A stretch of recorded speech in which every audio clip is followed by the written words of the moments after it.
व्रत रखते हैं, महाराज निराहार रहते हैं। आज क्या हुआ, कुछ लीला होनी है, इसलिए आज नंद बाबा को जो है रात्रि में भ्रांति हो गई कि भोर हो गई है। रात्रि को 12 बजे महाराज जमुना जी में गए और जमुना जी में जो है स्नान करने लगे। मैंने एक दिन आपको कहा था कि 12 बजे के बाद भोजन न करें, 12 बजे के बाद स्नान भी न करें। हम लोगों को आदत क्या है, कई बार क्योंकि लोग काम से थक के आते हैं और महाराज 12 बजे आए और सीधे स्नान कर लिया। 12 बजे यदि आप रात्रि को स्नान करते हैं पाप लगता है उससे। क्यों? क्योंकि उस समय जल के देवता वरुण है, वो उनके शयन का समय होता है। और रात्रि को 12 बजे यदि आप भोजन करते तो वो राक्षसों का भोजन है, उससे निश्चित है शरीर में कोई रोग व्याधि, मन विकृत होके रहेगा।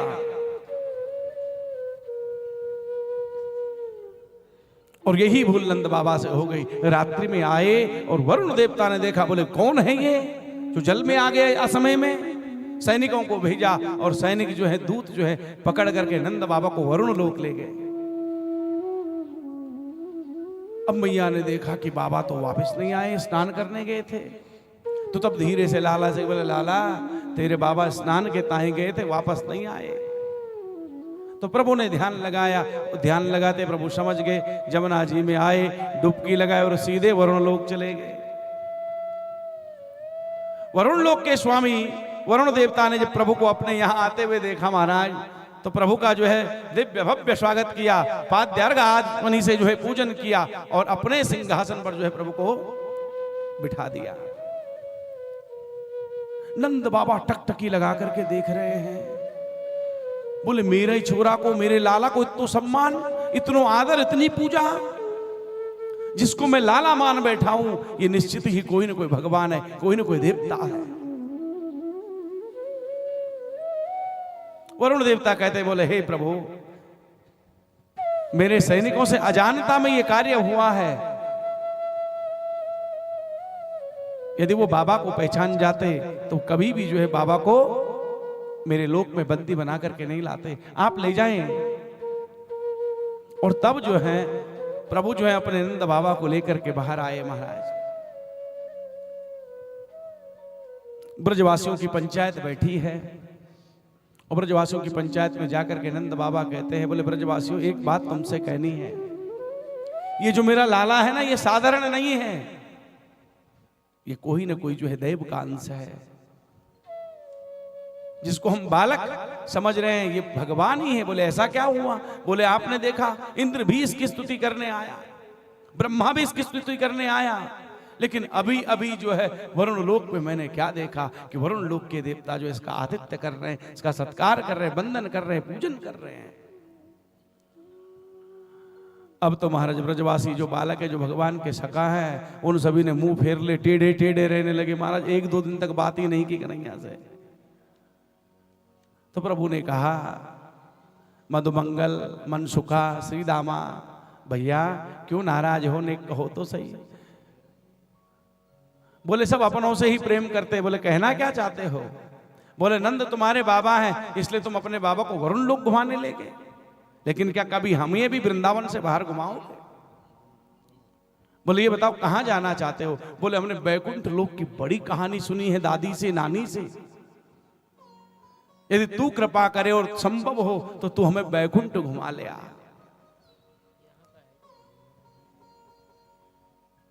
बोले भैया ठीक है, जिस जिसको बैकुंठ चलना हो मेरे संग में चले। और समस्त ब्रजवासी सखाओं को जो है मेरे प्रभु ब्रह्मकुंड के पास में लेके आए। कहां पर है ये ब्रह्मकुंड? ये ब्रह्मकुंड है वृंदावन में। जो लोग अभी वृंदावन गए थे नवंबर में, संभवतः उन लोगों ने देखा होगा, रंग जी के मंदिर के पास सोने का खंबा है और वहीं पर ये ब्रह्मकुंड है।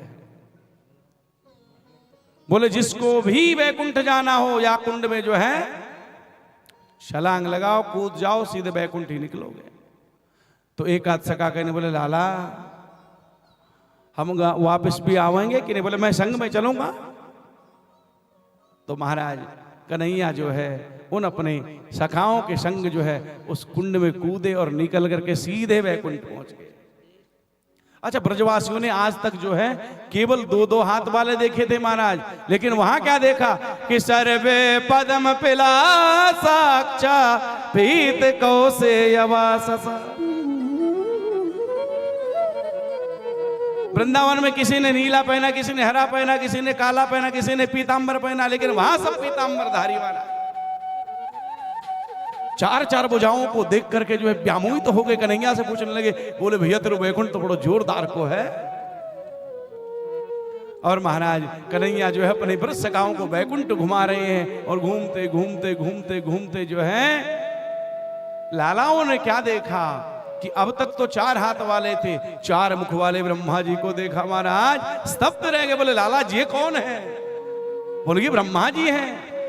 बोले लाला क्या हम इनसे बात नहीं कर सकते? ना भैया, इतनी सामर्थ्य नहीं है कि कोई इनके पास जा सके।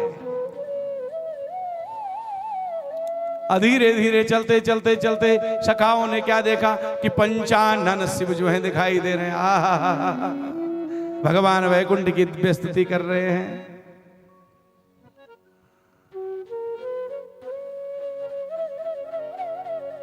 सखाओं ने कहा, बोले कन्हैया हमें इन सभी से बात करनी है। बोले भैया यहाँ बात नहीं कर सकते। बोले मौनम मास्ता, बोले इतनी सामर्थ्य नहीं कि हम इनसे बात कर पाए। बोले लाला एक चीज बता, क्या इनमें से कोई हमारे संग गैया चराने चलेगा? बोले ना भैया, गैया वैया नहीं चराई जाती हैं।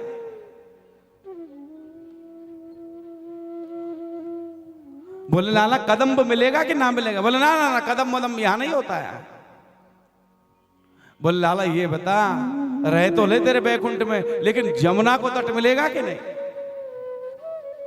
बोले भैया जमुना का तट यहां नहीं है। तो महाराज सखा कहने लगे, बोले न यहाँ कदम्ब का वृक्ष है, न कोई गैया चराने संग में जाएगो, न यहाँ यमुना का तट है। भैया तू ही रहे या बैकुंठ में, या बैकुंठ से तो चौखो अपनो वृंदावन है। बोले यहाँ बोलने की स्वतंत्रता नहीं, वृंदावन में तो जब चाहे हम कन्हैया को घोड़ा बना ले, कन्हैया के ऊपर चढ़ जाए,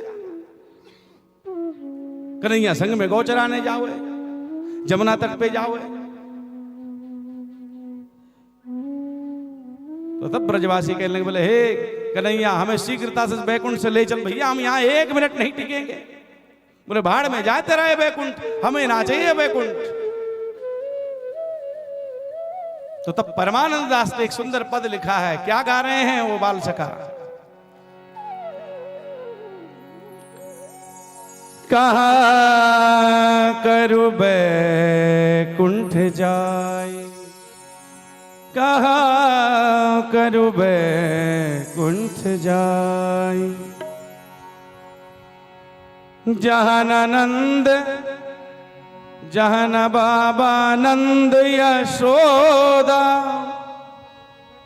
जहन गोपी ग्वालन गाए, कहाँ करु बैकुंठ जाए, कहाँ करु बैकुंठ जाए, जहाना बाबा नंद यशोदा, जहाना गोपी ग्वालन गाए, कहाँ करु बैकुंठ जाए,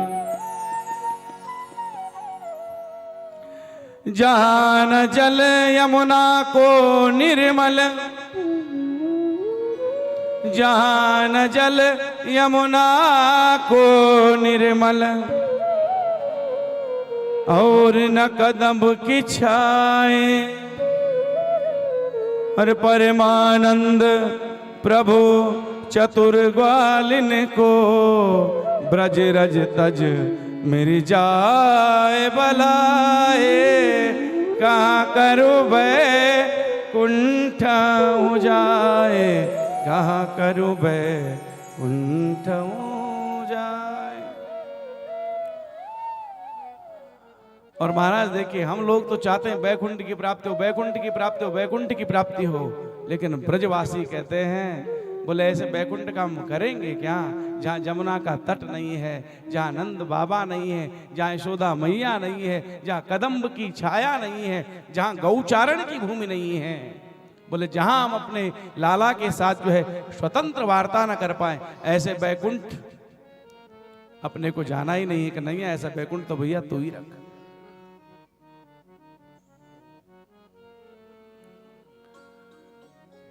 और महाराज देखिए, जिस बैकुंठ में भगवान का ये सामर्थ्य है कि वहां ब्रह्मा स्तुति करने आते हैं, शिव स्तुति करने आते हैं, यम कुबेर वरुण आदि सब स्तुति करने आते हैं, वही बैकुंठ के स्वामी कन्हैया जब सहज रूप में इन ब्रजवासियों को प्राप्त हो गए महाराज, तो उस बैकुंठ के स्वामी का यह प्रभाव है कि उसके सामने काल भी खड़े होने से डरता है। पर वही बैकुंठ का स्वामी जब सहज रूप में आया है तो उस स्वामी के ऊपर ये ब्रज सका कभी महाराज बैठ जाते, कभी घोड़ा बना लेते, कभी कूदते हैं, कभी कहते कन्हैया चल भैया जमुना तट पे चलना है, चल भैया गौचारण चलना है।